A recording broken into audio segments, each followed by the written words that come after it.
सर्वांना श्री स्वामी समर्थ. आज आहे शनिवार. शनिवारी विशेष अशी आपली सेवा असते. गुरुमाऊलींनी सांगितले आपल्याला उंबरठ्याला हळदीचं लेपन द्यायचं असतं. त्यासाठी लागणारं साहित्य मी इथे काढून घेतलेलं आहे. तर पहिलं आपल्याला हळद घ्यायचं आहे एका बाउलमध्ये.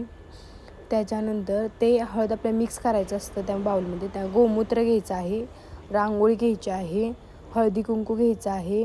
जर आपल्या रांगोळीसाठी छाप काढायचं असलं, ज्याला वेळ नसेल त्यांनी छाप घ्यावा. आणि त्याच्यानंतर वेगवेगळ्या रंगाची पण रांगोळी तुम्ही घेऊ शकता. फुलं घ्यायची आहेत. असं उंबरठा प्लेन आहे आपला. तर आता ह्याला आपल्याला पिवळं हळदीचं लेपन द्यायचं आहे. तर हे सगळं आपलं साहित्य आहे.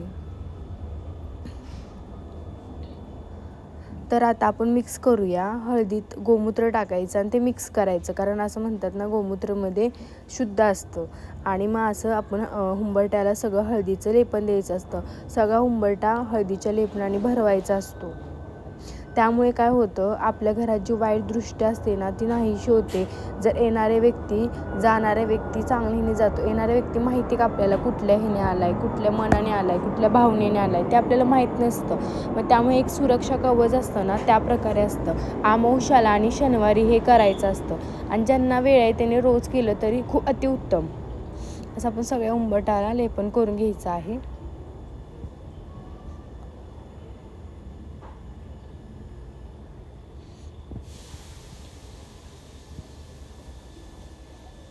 छान असं उंबरठ्याला सगळं लेपन वगैरे करून घेतलं की त्याच्यानंतर आपल्याला मध्यभागी एक स्वस्तिक काढायचं असतं.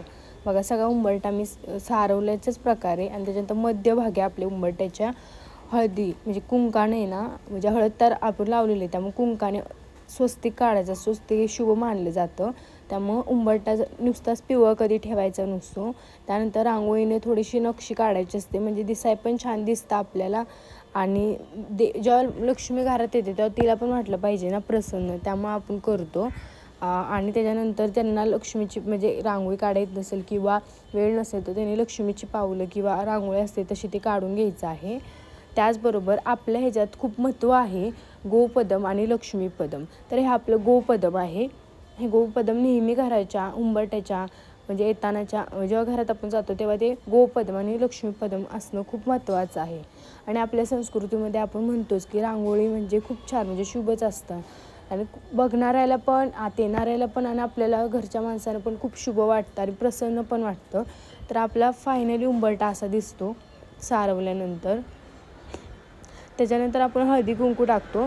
आता ज्यांच्या उंबऱ्यावर लक्ष्मीची पावलं आहेत ना त्यांनी बाहेरून पण पुजायचं असतं. तर लक्ष्मीला आत पण बोलायचं असतं आणि आतून पण पुजायचं असतं. दोन्ही साईडनं पुजलं तरी चालू शकतं. आणि हा आमचा असा छोटासा उंबरठ्याच्या शेजारी छोटासा असा बगीचा आहे, जिथून मी रोज फुलं नेते देवाला मी इथनंच जास्वंदीची फुलं बघा किती छान आले, मी इथनंच नेते. आणि आपला फायनली असा उंबरठा दिसतो. तर ही सेवा आज नक्की सगळ्यांनी करा. आणि कोणी केली सेवा ते पण मला कमेंटमध्ये सांगा. आणि प्रत्येकाच्या घराला असं